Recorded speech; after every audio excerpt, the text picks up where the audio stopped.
Bienvenue sur le podcast Samantha tombe le masque. Ici on parle d'éveil spirituel, de guérison, de vérité, de ceux qui brûlent, de ceux qui libèrent, de ceux qui ne se voient pas, mais surtout de ceux qui nous guident. Je suis Samantha, énergéticienne, mentor et femme en chemin. Je suis là pour te parler sans filtre, te parler d'âme et te parler de toi. Tu veux te réveiller, te libérer de tes blessures, tomber les masques que le monde t'a collés. Alors tu es au bon endroit. Respire, tu n'as plus rien à prouver et surtout, tu as tout à ressentir.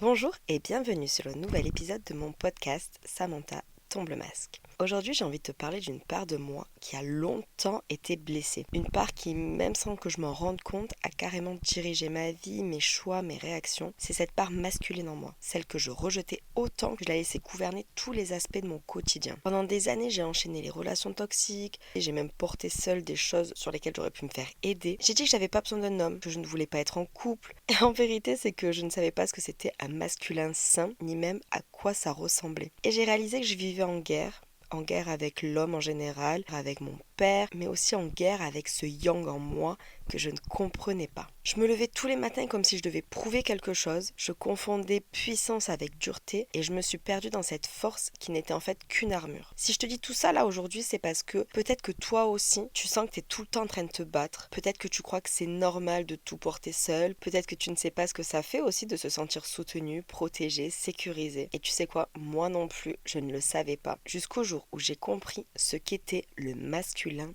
blessé. Tout d'abord, j'ai envie de te dire, qu'est-ce que le masculin blessé ? En fait, le masculin blessé, ça va être cette énergie qui agit sans cœur, qui contrôle tout, qui pousse, qui exige. En nous, cette énergie, elle se manifeste par l'hyper-contrôle, le refus de demander, l'obsession de réussir seul. Dans nos relations, elle attire aussi des hommes absents, durs, instables ou violents. En fait, je croyais être indépendante, j'étais juste coupée de mon yin pendant des années. Cette blessure, je ne l'ai pas inventée. Si je te parle de cette blessure aujourd'hui, c'est parce que je constate avec le recul qu'elle est dans beaucoup d'entre nous. Beaucoup de femmes, en fait, aujourd'hui veulent être dans cette hyper-puissance du yang en mettant de côté leur yin parce qu'elles pensent que leur yin, c'est une faiblesse. Et ça a été mon cas pendant longtemps. Et je sais que cette blessure, je ne l'ai pas inventée. Et là, aujourd'hui, je le réalise encore plus parce que mon père essaye de guérir certaines de ses blessures. C'est un homme qui n'a jamais appris à parler, à exprimer, à pleurer. Et moi, quand j'étais enfant, j'attendais qu'il m'aime comme moi, je voulais être aimée de mon père. Mais lui n'avait jamais appris ce langage-là. J'ai eu une discussion avec lui il y a pas longtemps parce qu'il essaye vraiment de guérir tout ça. Ça a été des années de conflits, de difficultés où moi je ne voulais absolument pas avoir ce schéma-là d'homme, mais par contre tout ce que je fuyais, c'est vraiment ce que j'attirais au final. Et en plus de ça, c'est des comportements que moi-même j'avais tendance à reproduire. J'ai été attirée par des hommes comme lui, des hommes blessés, fermés, fuyants, jusqu'au jour où j'ai compris que j'avais besoin juste de guérir le masculin en moi. On a tous du yin et du yang. Notre yin, ça va être la douceur, la réceptivité, l'intuition. Le yang, ça va être plus la structure, l'action, la protection. Quand le masculin est blessé, il va venir écraser le yin, il va venir le ridiculiser, le nier, faire comme si ce yin était inutile et en plus de ça encombrant. J'ai toujours cru que mon yin c'était vraiment de la faiblesse, c'était une part de moi qu'il fallait que je renie vraiment. Et nous les femmes en fait quand on se perd à vouloir prouver au monde qu'on est capable, en fait on va tomber vraiment dans cette notion de yang et dans cette notion d'hyper masculinité. J'ai mon compagnon actuel qui m'a dit avant même qu'on se mette ensemble, on a dans notre vie, homme ou femme confondu, 3 histoires d'amour, 3 formes d'amour. On va avoir l'amour de jeunesse, cet amour un peu idéalisé, enfantin, cet amour qu'on a envie absolument de garder toute une vie, mais c'est aussi cet amour qui nous construit et nous apprend. On va avoir cet amour qui nous détruit, mais vraiment qui nous met plus bas que terre. Et on va aussi avoir cet amour avec lequel on va guérir. C'est pas la personne qui va nous guérir,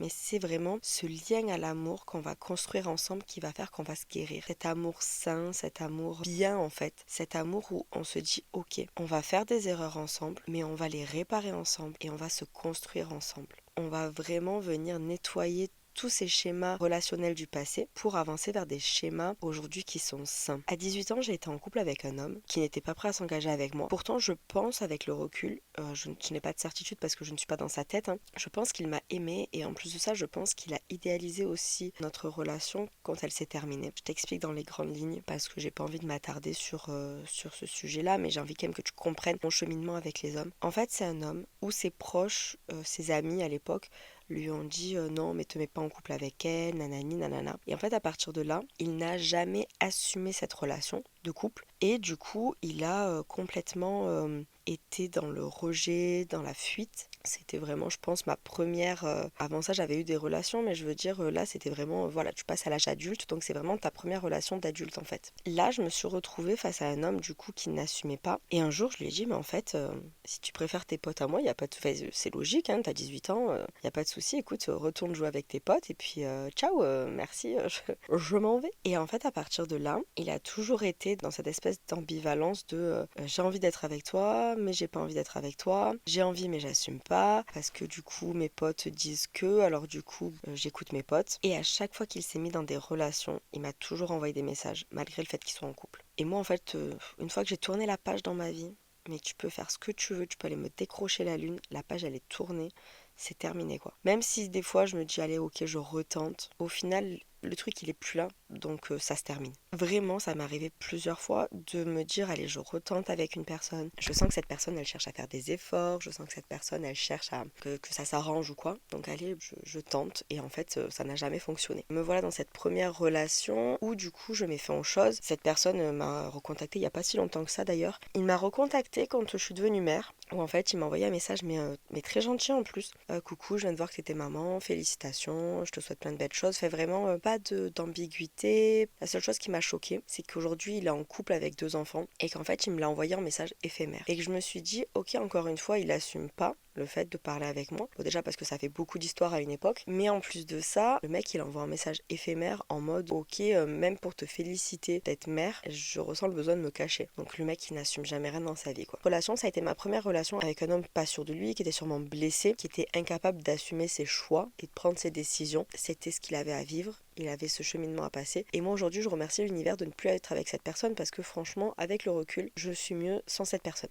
Derrière ça, j'ai eu des relations, j'ai rencontré des personnes et j'ai jamais eu vraiment de coup de cœur, j'ai jamais eu vraiment d'attache. Déjà parce que je me disais, ok, s'attacher c'est souffrir. Potentiellement s'ouvrir à des personnes c'est souffrir. Et puis un jour, je me suis dit, ok, tu commences à être à un âge où tu voudras peut-être des enfants, tu voudras peut-être construire autre chose, tu as peut-être envie de fonder une famille. Mais en fait, je pense qu'à cette époque-là, mon envie de fonder une famille, elle était plus pour rentrer dans des schémas de société que vraiment parce que c'était le moment pour moi. Et je me suis mise en couple avec quelqu'un. C'est allé très vite. On s'est mis ensemble, je crois que 2 mois après on a aménagé ensemble. Tout a été fait vraiment dans la précipitation. Mais parce que voilà, je me disais c'est la bonne personne et je voulais m'assurer, me persuader, je dirais même que c'était la bonne personne. Alors qu'avec le recul, il y avait des red flags. Mais je pense que dès la première semaine, on aurait dû se séparer avec le recul. Mais au final, je me dis, l'amour fusionnel, c'était cet amour où tu te disputes mais tu te réconcilies de suite. En fait, ça, c'était un amour fusionnel alors que pas du tout, c'est un amour toxique. Les gars, c'est de la toxicité. Et je me suis retrouvée dans cette relation qui a quand même duré, hein, parce qu'on a vécu ensemble pendant un moment. Et en fait, dans cette relation, je me suis perdue. Et lui s'est encore plus effondré. En tout cas, une chose est sûre, c'est que je suis passée par cette relation aussi pour comprendre certaines choses et pour mettre des limites dans ma vie. Donc je suis dans cette relation avec un homme qui petit à petit sombre dans l'alcool. Au début de notre relation, on me dit j'ai des liens toxiques avec mes parents, ça se passe pas bien avec mes parents. Et moi, bonne poire et je suis très très famille. Moi vraiment, je suis famille dans le sens où tu peux ne pas te voir tous les jours, mais une famille, tu en as qu'une. Alors famille, encore une fois, j'ai retiré, ça je te le dirai dans un autre épisode, mais j'ai retiré des personnes de ma famille, de ma vie. Être famille, ça ne veut pas dire accepter tout et n'importe quoi. Être famille, ça veut dire que tu n'es pas obligé de te voir tous les jours pour penser à l'autre, que tu n'es pas obligé d'être non-stop présent. À un moment donné, parfois, tu passes du temps avec eux, ça me fait plaisir de passer du temps avec eux. Mais du coup, moi, je suis très famille et surtout à l'époque où il y avait pratiquement, je crois, tous les dimanches un repas de famille, donc vraiment très très famille. Et du coup, dans cette relation-là, j'ai voulu le rapprocher de ses parents. J'ai voulu réparer un peu cette part-là blessée de lui avec ses parents. Et je me rends compte que ça a été la plus belle connerie de ma vie, hein, parce qu'au final, en plus de pas réparer ça, c'est ce qui a encore plus détruit notre relation. Il n'était pas heureux avec ses parents, il n'était pas heureux dans sa vie, il n'était pas heureux avec lui-même. Il a manqué de beaucoup de choses dans sa vie. Et ses parents sont toxiques, parce que ses parents sont toxiques avec lui, mais ils sont aussi toxiques avec sa sœur. Donc je me dis que clairement, c'était aux parents d'aller se faire soigner. Mais je sais que dans la relation que j'ai eue avec lui, j'ai voulu sauver des choses qui ne m'appartenaient pas. Et j'ai voulu avoir un rôle de sauveuse. Et ça m'a servi de leçon. Plus jamais de ma vie je serai une sauveuse. Plus jamais de ma vie je rentrerai dans cette espèce de cercle. T'as pas envie de te sauver, mais il y a pas de souci. Je vais pas venir m'agenouiller, ramper, tout faire pour que tu ailles mieux au détriment de ma propre santé mentale et de ma propre vie. Plus jamais. Donc cette relation-là, c'est terminé. Et c'est cette fameuse relation où une semaine après, j'ai appris que j'étais enceinte. Du coup, j'ai eu les menaces et patati patata, et des menaces venant aussi de sa famille. J'ai rien perdu dans cette relation-là, mais ça a été aussi une relation leçon. Et en plus de ça, ça a été encore une fois une preuve de mon masculin blessé. Suite à cette relation-là, j'ai eu quelques petites relations entre, mais vraiment, je me suis dit, je ne veux plus jamais m'attacher à un homme. Plus jamais. Donc j'ai eu une relation avec le géniteur de ma fille, mais pareil, pas d'attache, pas de sentiment. Je ne voulais plus être dans le rôle de la sauveuse. Je ne voulais plus être dans tout ça. Et en fait, à un moment donné, j'ai vu que je donnais beaucoup. Mais c'était inconscient parce qu'au final, je donnais dans une relation où je savais que je voulais même pas de continuité à cette relation. C'est ça qui est fou. Quand ton cerveau commence à voir les red flags, quand ton cerveau commence à voir le fait que là, t'es dans une relation où toi, tu vires au toxique avec toi-même en fait, mais que tu continues à le faire alors que tu sais que t'en as rien à foutre. En fait, c'est vraiment cette espèce de cercle qui t'entraîne dans un truc qui ne te correspond pas parce que ma blessure n'était pas encore guérie, tout simplement. Et elle commençait à peine à être mise en évidence. Il y avait cette part de je ne veux absolument plus être avec un homme. Donc il y avait vraiment ce rejet de l'homme, mais en même temps, ok, écoute, on prend ce qu'on a à prendre dans notre relation. Donc j'ai eu ma fille, on s'est séparés. Là, je m'étais dit, ok, cette fois, c'est sûr et certain, je ne veux plus d'homme dans ma vie. C'est terminé. Puis là, je rencontre donc Alice et Sharia et j'ai ce fameux soin énergétique qui vient mettre en évidence ces parts de moi blessées. C'est-à-dire que Alice, mon énergéticienne, est venue mettre en évidence mon enfant intérieur blessé, qui avait du coup cette blessure avec le masculin, qui avait ce schéma de sauveuse. Et ma petite enfance, j'ai eu ce schéma de sauveuse. Et je m'en rends compte aujourd'hui, ça a été impressionnant. Quand je prends du recul et que je repense à mon enfance, combien de fois j'ai eu ce schéma de vouloir sauver les gens. On a enfin ce repère de, ok, dès la petite enfance, j'ai eu un problème avec le masculin, avec cette part de masculin blessé, qui du coup s'est gravé en moi comme un masculin normalisé. Crier, s'énerver, être en colère, vouloir tout porter sur mes épaules, vouloir tout faire, vouloir être la seule dans le contrôle, la seule qui gère tout, et ne pas déléguer, ça vient chez moi de mon enfance. Et je me rends compte aujourd'hui que c'est un trait toxique. Et il a fallu ce soin énergétique pour venir mettre en lumière et commencer à guérir ça. Alors je dis commencer à guérir ça parce que ce soin remonte à il y a plus de 2 ans et que aujourd'hui je suis encore en train de guérir ça. Donc c'est un travail qui prend du temps. C'est des prises de conscience qui sont là, mais avec un travail derrière qui prend du temps. Donc on a mis en évidence ce masculin blessé que je guéris petit à petit. Et là où j'ai vraiment eu cette prise de conscience finale, ça a été quand j'ai fait la retraite avec Julie et Stécie, où là en fait j'ai vu en ces deux femmes cette puissance, ce masculin sacré qui côtoyait le féminin sacré. Et en fait, je suis passée d'un masculin blessé à un masculin sacré. Je suis passée d'un féminin étouffé à un féminin sacré. En fait, j'avais dans mes croyances que être faible, pleurer, laisser venir ses émotions, accueillir ses sentiments, être dans cette hyper émotivité, c'était des faiblesses. Ça devait pas exister et ça devait être enfoui et caché. Je devais être tout le temps dans la force. Et quand je suis arrivée là-bas et qu'elles m'ont dit mais non en fait, c'est ta puissance, écouter tes émotions, écouter tes ressentis, écouter ces moments difficiles, accueillir tout ça, c'est une force. Et les cacher, c'est un acte de faiblesse parce que ça veut dire que tu ne veux pas les reconnaître. Donc en fait, elles m'ont vraiment permis de me reconnecter à la fois à mon féminin sacré et à la fois à mon masculin saint, donc mon masculin sacré.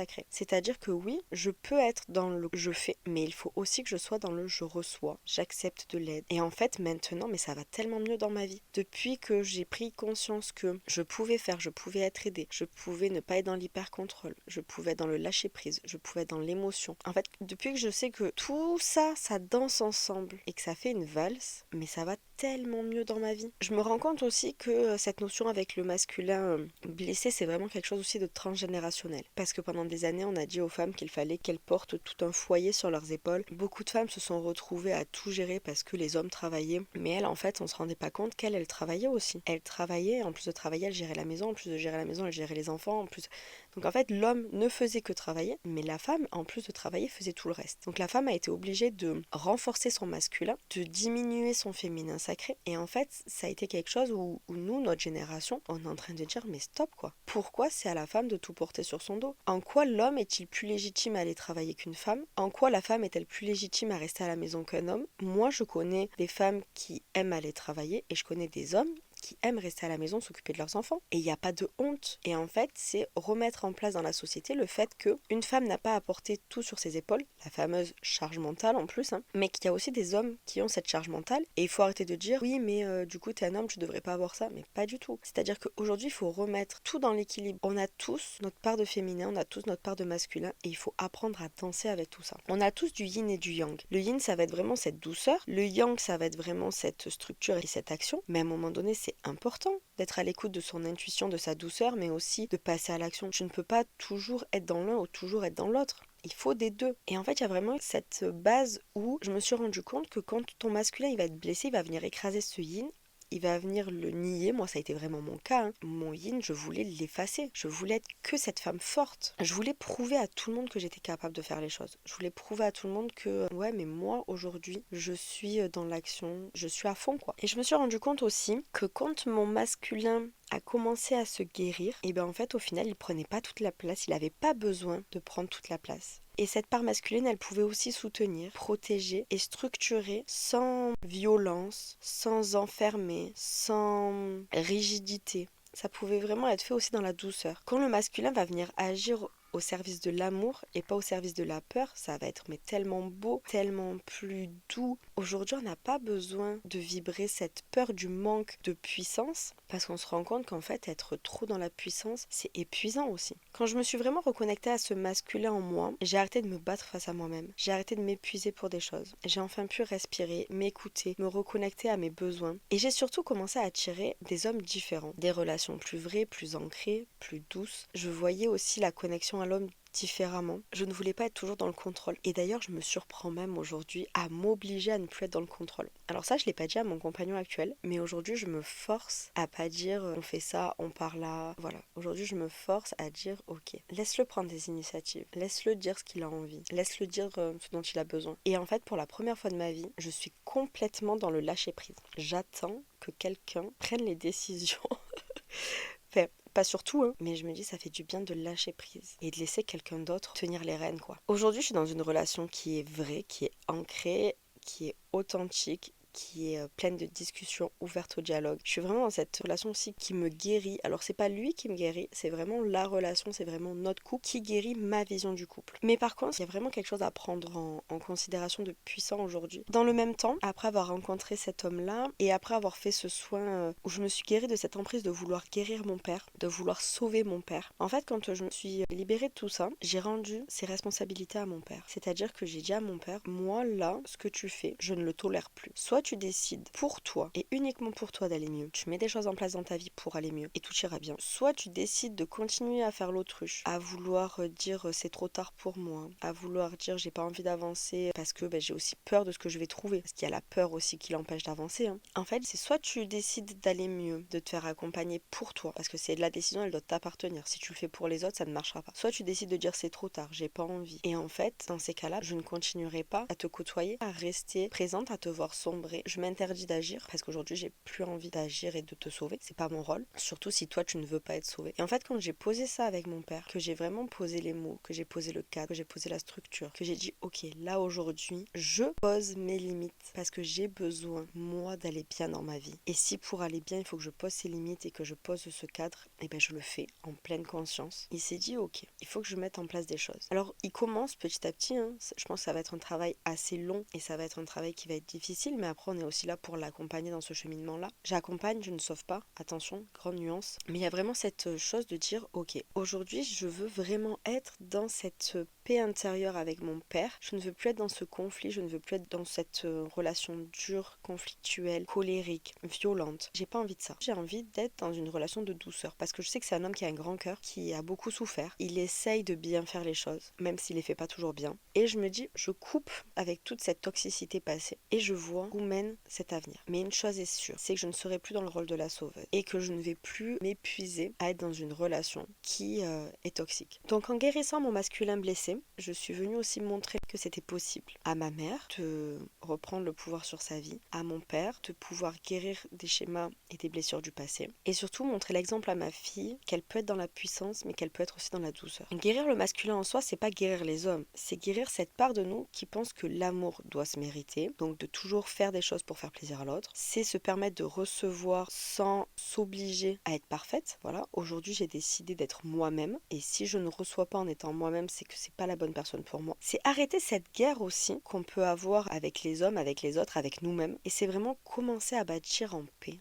Aujourd'hui, j'ai envie d'être dans une relation de paix avec les autres, avec tout le monde. J'ai plus envie de m'énerver. J'ai envie de me poser et d'avoir des discussions ouvertes et franches. Et du coup, je sais que le masculin blessé, il va se manifester de plusieurs façons en moi. Dans l'hyper-contrôle, dans le besoin de tout porter seul, dans le rejet des émotions, dans le rejet de ralentir, de vouloir toujours être à l'action, dans cette agressivité passive et cette rigidité mentale. Pas être capable d'accepter le point de vue de l'autre, pas être capable de voir qu'il y a d'autres portes, et aussi dans l'incapacité de demander et de recevoir. Je sais que quand j'ai quelque chose comme ça qui s'active, c'est que mon masculin blessé est en train de réapparaître. Pourquoi ? Qu'est-ce qui se passe en moi ? Et du coup, je vais être à l'écoute de moi. Ce masculin blessé, je l'ai vu en moi. Il me poussait à toujours faire plus, toujours tenir bon, ne pas déranger, être forte. Je croyais que c'était ça, être une femme puissante. Et en fait, pas du tout. Ça, c'était juste la version de moi blessée qui était en train de refermer petit à petit son cœur et qui ne voulait plus du tout s'ouvrir. Et pour en avoir reparlé avec mon père, il y a pas longtemps, il a eu une prise de conscience. C'est que lui-même avait eu un père absent. Et du coup, là où on croyait que mon père aimait mal, en réalité, c'est qu'il ne savait pas comment aimer. Il m'a avoué qu'il ne savait pas comment être père. Personne ne lui avait jamais montré comment s'aimer. À partir du moment où on ne te laisse pas l'opportunité de t'aimer toi-même, c'est compliqué d'aimer les autres. C'est la première chose. Apprendre à s'aimer soi-même. Apprendre à se valoriser dans certaines de ses actions. Si tous les jours on vient te dire ce que tu fais c'est nul, ça sert à rien, t'es gros, t'es moche, t'es con, forcément c'est des choses que tu ancres en toi. Et pour t'en libérer, c'est très très dur. Le masculin blessé, il va être représenté dans les schémas amoureux, dans la vie professionnelle, dans cette vie intérieure qu'on va avoir. On va tomber sur des hommes froids, absents, violents, instables. Dans la vie professionnelle, on va vouloir tout faire, tout porter, on va s'épuiser, on va vouloir être dans l'hyper-contrôle. Mais aussi dans cette vie intérieure où on va manquer de sécurité intérieure. On va être tout le temps dans la peur de manquer de reconnaissance et on va avoir ce besoin de reconnaissance externe. Le masculin blessé, il va t'empêcher de t'abandonner pleinement à ta vie. Il va t'empêcher de te sentir en sécurité parce que tu vas tout le temps chercher à prouver, à mériter. Et en fait, comme tu ne sais pas recevoir,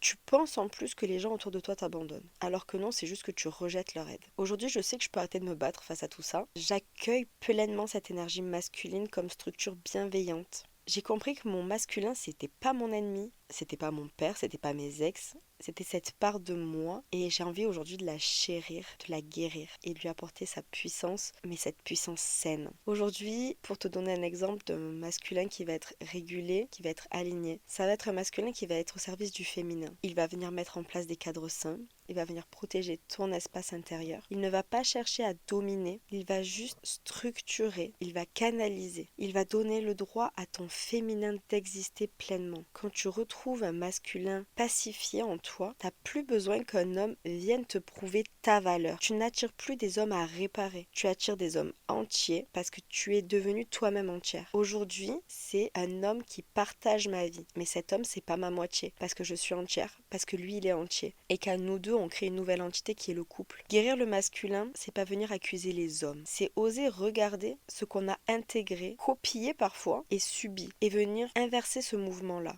C'est arrêter de faire la guerre pour apprendre à venir construire avec amour. Est-ce que toi tu sens aujourd'hui que ton masculin il est en paix? Ou est-ce que tu sens que tu te bats encore en silence contre ce monde qui ne t'a jamais vu vraiment tel que tu es? Pose-toi ces questions et reconnecte-toi vraiment à la puissance de ton féminin et de ton masculin. J'espère que cet épisode t'a plu et qu'il t'a permis de mettre en lumière peut-être ta blessure avec le masculin ou avec le féminin. Aujourd'hui, une fois de plus, j'ai tombé le masque. Et toi, tu attends quoi? Si tu veux continuer ce chemin à mes côtés, abonne-toi et partage cet épisode. Pour échanger sur cet épisode, me donner ton ressenti et ton point de vue. Retrouve-moi sur samantha.ruiz.soulhealing. Tu y trouveras des guidances, des prises de conscience et des petites pépites énergétiques à glisser dans ton quotidien. Tu peux aussi écouter mon autre podcast, Les Fêlés du système, où là j'y parle santé, atypie, famille et guérison, accompagnée d'Isabelle Gonin, une thérapeute, une zoothérapeute je dirais même. Je prends aussi des personnes en séance pour des soins énergétiques ou des guidances. Tu peux retrouver tout ça sur mon Instagram. Alors toi, est-ce que t'es prête à tomber un masque de plus? Parce que moi oui, je te dis à très vite dans tes oreilles.